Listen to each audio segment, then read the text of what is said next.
Okay, so the basics of persuasive writing. In other words, how to sell someone something or make someone think something that you want them to think. So you guys watched a movie where they were trying to get people to buy that weird chair or even buy those skates. Now you're going to try and sell your crane. So let's look at another example of how a paragraph would look if you're trying to sell something. So what we're looking at is basically um, a someone's trying to sell Cilio's cereal, okay? And their opening statement is really simple, kind of like the APEC, really simple, just a quick statement, and it's also kind of like their slogan, you need Cilio's cereal. Think of any other slogans you know from any other companies. Okay, so you start off with your opening, you need Cilio's cereal. Then you need to go into supporting details and some techniques that we'll talk about in a second. So here are some of the different things you can say in supporting details. So you need Cilio's cereal. Hardworking parents need to serve their kids a nutritious breakfast. Cilio's is the answer. That's one. It's got a day's nutrition in one bowl. There's two. Now, are these facts? Katy Perry says she grew up on Cilio's cereal and it helps her roar every morning. Well, that's nice that Katy Perry said that. Kids, you don't want to be the only one not filled with nutrients for the day, do you? I guess not. Parents, you don't want sluggish kids. Do them a favor, buy Cilio's.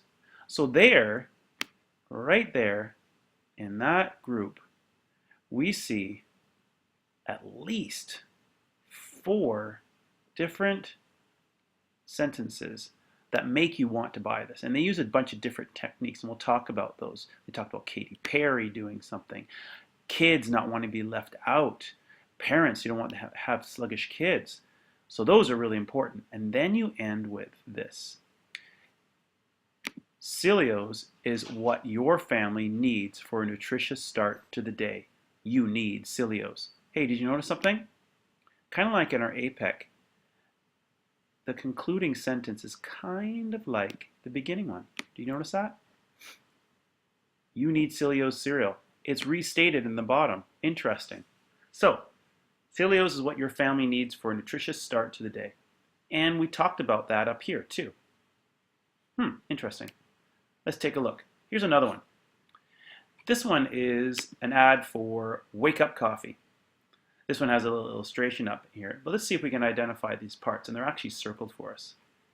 Wake Up Coffee is the best coffee out there. Okay, there's a good opening statement. It tells us that it's the best coffee out there. That's pretty bold. I don't know if it is the best. I kind of like my Starbucks. We make Wake Up Coffee from the finest coffee bean farmers in Colombia and bring them fresh to you so you can feel good that you bought the best. Well, that's nice. Easy for anyone to make. You can buy Wake Up for your Keurig maker or ground up for drip coffee maker. Oh, cool. Justin Bieber. Wow, Justin Bieber says it's the best brew for your money. So you know it's good. Wow, I wonder what. I didn't know Justin Bieber was such a big coffee drinker. If you want good coffee, and then we're getting to the conclusion. If you want good coffee at a good price, buy Wake Up Coffee. Tastes great and keeps you up. Interesting. Now, they didn't really use the same sentences in the beginning and the end, did they? So I think that was good, though. They used 1, 2, 3 different sentences to help us sell it. They had an introduction, and they concluded it nicely. Okay, we were talking about these little tricks that advertisers use, and you looked at those in the movie that you watched. Some of these specifically are loaded words. These words that appeal to your emotions rather than facts. So they might, and I think you saw those especially in the ads for these skates. This sporty new design of our cars will make you feel like a teenager. Oh, I know, I'd love to feel like a teenager. Maybe I'll buy that car. Here's another one, plain folks approach, using words that appeal to common people instead of rich and privileged. Oh, as a homemaker like you, I want a product like Easy Glow that makes my floors shine. Oh, we've seen those kind of ads all over the place. Here's a testimonial.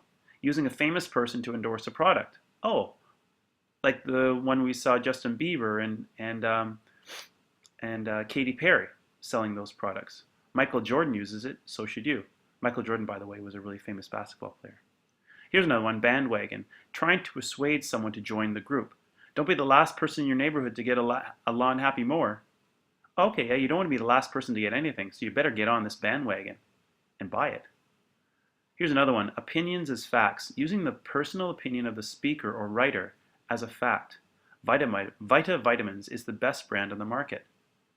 Huh, I guess saying that is an opinion, but it's not really a fact. If you say, like, Ford is the best car, is that an opinion or a fact? Because I'm pretty sure Lamborghinis are better than Fords. But anyway, unsupported generalities. Making bold claims and empty promises without supporting them with facts. We are the best at what we do. Well, how do I know that you're the best at what you do? You haven't told me what you do, and you haven't told me how you do it. But you've made that statement.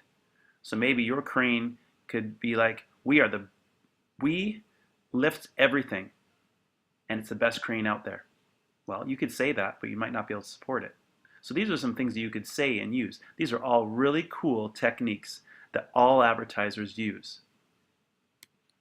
So, good luck on your advertising. I've given you some images and some examples, and you should just give it a try and then comment below on each other's work to see how you do. I can't wait to look at your work from home, and sorry I'm away sick again today.